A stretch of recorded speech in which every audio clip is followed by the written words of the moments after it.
Hoje em dia se fala muito em cessão de crédito trabalhista, não é? Eu acho que o importante primeiro é solidificar um entendimento do que já foi isso na história cultural do Brasil e o que é isso na atualidade, na presente quadra, no mundo contemporâneo. Antigamente, o que acontecia muito e o que acontece hoje? Reclamantes precisam daquele dinheiro antes do termo final do processo. Eles precisam por várias razões. Precisam em razão do desemprego, eles precisam em razão de querer comprar uma casa própria, eles têm algumas necessidades que são de inúmeros pontos, não é? Eu não consigo aqui abarcar todos. E aí o que acontece? Esse reclamante tendo um crédito, não é, em uma ação que ele já ingressou com a ação, essa ação já está há 2, 3 anos, ele pode tentar antecipar esse valor. Imagine assim que o reclamante tivesse um crédito de 500 mil e dissesse ao seu advogado que precisava adiantar aquele valor, etc. E a empresa, de outro lado, fazendo algum tipo de oferta para um acordo naquele processo. E muitas vezes essa oferta danosa aqui ou danosa ali. Então, antigamente, muitas vezes o próprio advogado adquiria aquele crédito, primeiro para atender, não é, o seu cliente. Mas muitas vezes adquiria aquele crédito sem uma regra legal ou sem uma regra de proporção adequada, o que fazia parecer que aquele negócio jurídico, digamos assim, não era um negócio jurídico feito de forma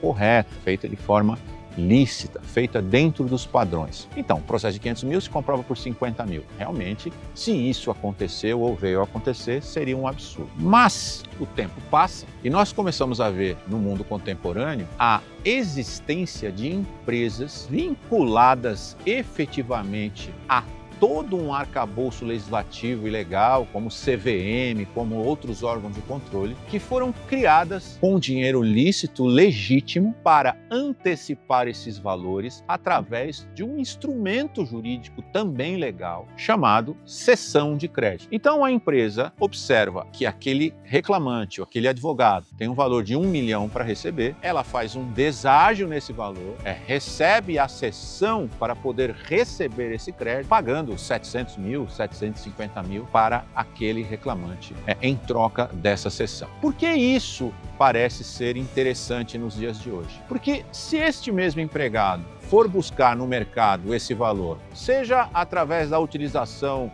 de um cartão de crédito com talvez um juros de 400% ao ano, ou talvez de um empréstimo bancário sem garantia, talvez com um juro de 13%, 14% ao mês. Esses mecanismos, com todo respeito, acabam sendo mais danosos do que a própria cessão de crédito. Então, com a cessão de crédito, ele transfere o risco do processo, e isso é importante que se diga. Quando se faz a cessão, a empresa que adquire o direito sobre aquele crédito passa a correr o risco do processo, não é? Então veja, o reclamante, além de receber com uma taxa inferior, aparentemente ao que existe no mercado, deixa de correr o risco daquele processo, que pode acontecer realmente de ser criado um precedente, por exemplo, contrário àquela tese de quem comprou a cessão, de quem adquiriu a cessão. É importante, ou mesmo se diga sou favorável ou não favorável, o que me parece necessário e atual é que se conheça para que depois se faça um juízo de valor sobre a legitimidade, sobre a licitude. E assim, é bom que se diga que há realmente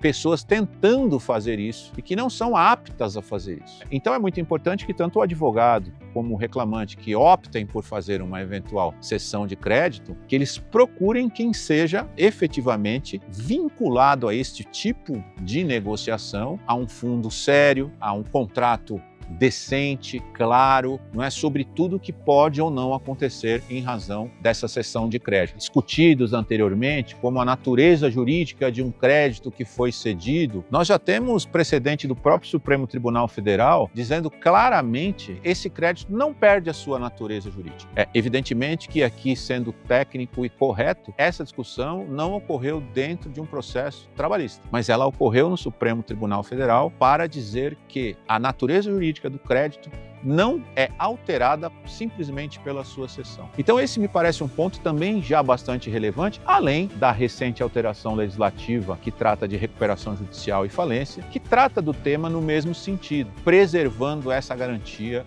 da natureza jurídica, dando legalidade, além de próprias instruções seguidas pela corregedoria em alguns níveis que já revelam claramente a possibilidade dessa cessão de crédito.